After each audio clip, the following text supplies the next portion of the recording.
नमः शिवाय। सर्वप्रथम मलाई अति आत्मीय सम्मानपूर्वक शब्दका साथ यस गरिमामय मञ्चमा आमन्त्रण गर्नुहुने आदरणीय उद्घोषिकाज्यूलाई प्रति हार्दिक धन्यवाद व्यक्त गर्न चाहन्छु। उहाँको मिठासपूर्ण प्रस्तुति, स्पष्ट बाणी र प्रभावकारी उद्घोषकले आजको कार्यक्रमलाई थप जीवन्त बनाएको महसुस गरेको छु। वास्तवमा राम्रो कार्यक्रमको सुरुवात नै राम्रो उद्घोषणबाट हुन्छ। त्यसका लागि उद्घोषिका प्रिन्सिला तामाङज्यूप्रति विशेष आभार व्यक्त गर्दछु। कार्यक्रमका आदरणीय सभापतिज्यू, विशिष्ट अतिथिज्यूहरू, मञ्चासीन सम्पूर्ण अतिथिज्यूहरू र यहाँ उपस्थित हुनुभएका सम्पूर्ण महानुभावहरू, मल्टी टिचिङ तथा ट्रेनिङ सेन्टरका आदरणीय आयोजकज्यूहरू, प्रशिक्षकज्यूहरू, पत्रकार तथा सञ्चारकर्मी मित्रहरू र आजबाट आफ्नो व्यक्तित्वलाई अझ तिखार्न यहाँ उपस्थित हुनुभएका सम्पूर्ण प्रशिक्षार्थी भाइ बहिनीहरूमा मेरो हार्दिक नमस्कार तथा शुभ प्रभात। सुरुमा म यहाँहरूलाई एउटा सानो प्रश्नबाट आफ्नो मन्तव्य सुरु गर्न चाहन्छु। कृपया यहाँ उपस्थित हुनुभएका सम्पूर्ण महानुभावले एउटा सानो प्रश्न गर्न चाहन्छु। तपाईहरुमध्ये आफ्नो कुरा राख्न चाहन्छु। यहाँहरूले यसलाई हात उठाएर साथ दिनुहोला। तपाईहरुमध्ये आफ्नो कुरा अरूले ध्यान दिएर सुनुन्। आफ्नो आवाजलाई आत्मविश्वास होस्। आफ्नो व्यक्तित्वले अरूलाई सकारात्मक रूपमा प्रभाव पारोस् भन्ने चाहना कसको छ? धन्यवाद यहाँहरू सम्पूर्णलाई। तर एउटा कुरा म भन्न चाहन्छु, हात उठाएर मात्र हुँदैन, अब आफ्नो आवाज पनि उठाउन सिक्नुपर्छ। किनकि संसारमा धेरै मानिससँग ज्ञान हुन्छ, प्रतिभा हुन्छ, सपना हुन्छ, तर आफ्नो ज्ञान, क्षमता र विचारलाई सही शब्द, सही शैली र आत्मविश्वासका साथ प्रस्तुत गर्न सक्ने व्यक्ति नै अरूको मनसम्म पुग्न सक्छ। अब मेरो आफ्नो परिचयतर्फ अगाडि बढ्न चाहन्छु। मेरो परिचय अगाडि नै उद्घोषिकाज्यूले दिइसक्नुभयो, तैपनि म आफ्नो परिचयलाई पनि जोड्न चाहन्छु। सर्वप्रथम त सबैभन्दा पहिले मलाई आजको यस गरिमामय कार्यक्रममा प्रमुख अतिथिको रूपमा निमन्त्रणा गरी आफ्ना केही शब्द राख्ने अवसर प्रदान गर्नुभएकोमा मल्टी टिचिङ तथा ट्रेनिङ सेन्टर परिवारप्रति हार्दिक आभार व्यक्त गर्छु। मेरो नाम टोपिन्द्र प्रसाद सापकोटा, मिलन हो। मलाई धेरैले सहजै मिलन भनेर चिन्नुहुन्छ। म मिनर्भा फाउन्डेसनको संस्थापक अध्यक्षको रूपमा सामाजिक तथा व्यक्तित्व विकाससँग सम्बन्धित विभिन्न गतिविधिहरूमा जोडिँदै आएको छु। साथै पर्यटन क्षेत्रमा लामो समयदेखि ट्रेकिङ गाइडका रूपमा कार्य गर्दै विभिन्न देशका मानिसहरूसँग संवाद गर्ने, उनीहरूको संस्कृति र अनुभवहरू बुझ्ने र नेपालको प्राकृतिक, धार्मिक र सांस्कृतिक सम्पदालाई नजिकबाट चिनाउने सुअवसर प्रदान गर्दै आएको छु।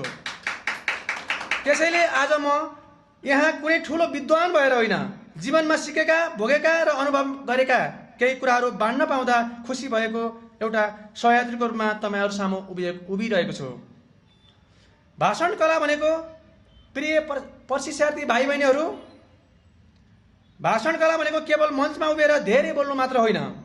भाषण कला भनेको त्यो हो, आफ्नो विचारलाई स्पष्ट रूपमा राख्नु, आफ्नो आवाजलाई आत्मविश्वास ल्याउनु, अरूलाई ध्यानपूर्वक सुन्नु, समय र परिस्थिति अनुसार शब्द छनौट गर्नु र आफ्नो बोली तथा व्यवहारबाट सकारात्मक प्रभाव छोड्नु हो। र एउटा महत्त्वपूर्ण कुरा, राम्रो वक्ता बन्ने पहिलो खुड्किलो राम्रो श्रोता पनि बन्नु हो। त्यसैले बोल्नुभन्दा पहिले सुन्न सिक्नुहोस्, गल्ती गर्न नडराउनुहोस्। आज तपाईहरु मञ्चमा बोल्दा शब्द अड्किन सक्छ, आवाज काप्न सक्छन्, कुरा बिर्सन सक्नुहुन्छ, तर त्यहाँबाट डराउनु पर्दैन। किनकि गल्ती गर्नु कमजोरी होइन, गल्तीबाट नसिक्नु चाहिँ कमजोरी हो। आजको डरलाई भोलिको आत्मविश्वासमा बदल्ने अवसर यो तालिमको हो। यी 10 दिनलाई विशेष बनाउनुहोस्। तपाईहरुमध्ये कोही विद्यार्थी हुनुहुन्छ होला, कोही व्यवसायी हुनुहुन्छ, कोही शिक्षक हुनुहुन्छ, कोही कर्मचारी, कोही आफ्नो भविष्य निर्माण गर्ने यात्रामा हुनुहुन्छ होला। तपाई जुन क्षेत्रमा जानुहोस्, सञ्चार, सिप, व्यक्तित्व विकास तपाईको जीवनको महत्त्वपूर्ण सम्पत्ति बन्नेछ। त्यसैले यी 10 दिनलाई सामान्य तालिमको रूपमा नलिनुहोस्।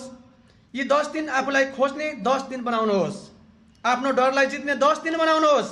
आफ्नो आवाजलाई बलियो बनाउने 10 दिन बनाउनुहोस् र आफ्नो व्यक्तित्वलाई नयाँ उचाइ दिने 10 दिन बनाउनुहोस्। तपाईँ सक्नुहुन्छ।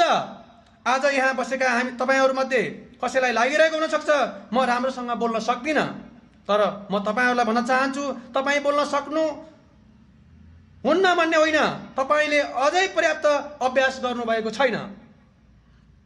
प्रतिभा जन्मजात हुन सक्छ, तर आत्मविश्वास र प्रस्तुति क्षमता र वक्तृत्व कला अभ्यासबाट विकास गर्न सकिन्छ। त्यसैले आजैदेखि आफूलाई कमजोर होइन सम्भावनाले भरिएका व्यक्तिको रूपमा हेर्नुहोस्। अन्त्यमा मल्टी टिचिङ तथा ट्रेनिङ सेन्टरले आयोजना गरेको यस महत्त्वपूर्ण 10 दिने भाषण तथा व्यक्तित्व विकास तालिमको पूर्ण सफलताको हार्दिक शुभकामना व्यक्त गर्दछु। सम्पूर्ण प्रशिक्षणार्थी भाइ बहिनीहरूले यहाँबाट केवल राम्रो बोल्न मात्र होइन, राम्रो सोच्न, राम्रो सुन्न, राम्रो व्यवहार गर्न र सकारात्मक नेतृत्व गर्न र पनि सिक्नुपर्छ भन्ने शुभेच्छा व्यक्त गर्दछु। तपाईहरुको आवाजमा आत्मविश्वास होस्, तपाईको व्यक्तित्वमा सकारात्मक होस्, तपाईको बोलीमा मिठास होस् र तपाईको हरेक शब्दले समाजमा सकारात्मक प्रभाव पारोस्।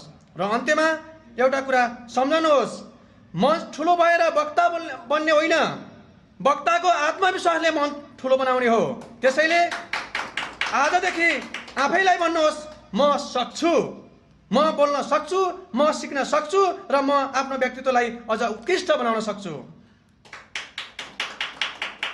यही आत्मविश्वासको साथ अघि बढ्नुहोस्। आज 2083 भदौ 5 गते शुक्रबार अर्थात् 21 अगस्त 2026 का दिनबाट सुरु भएको यस 10 दिने तालिमले तपाईहरुको जीवनमा नयाँ आत्मविश्वास, नयाँ ऊर्जा र नयाँ सम्भावनाको सुरुवात गरोस् भन्ने हार्दिक शुभकामना व्यक्त गर्दछु। सम्पूर्ण प्रशिक्षणार्थीहरूलाई सफलताको हार्दिक शुभकामना तथा आयोजक परिवारलाई कार्यक्रमको भव्य सफलताको शुभेच्छा सहित धन्यवाद। जय नेपाल।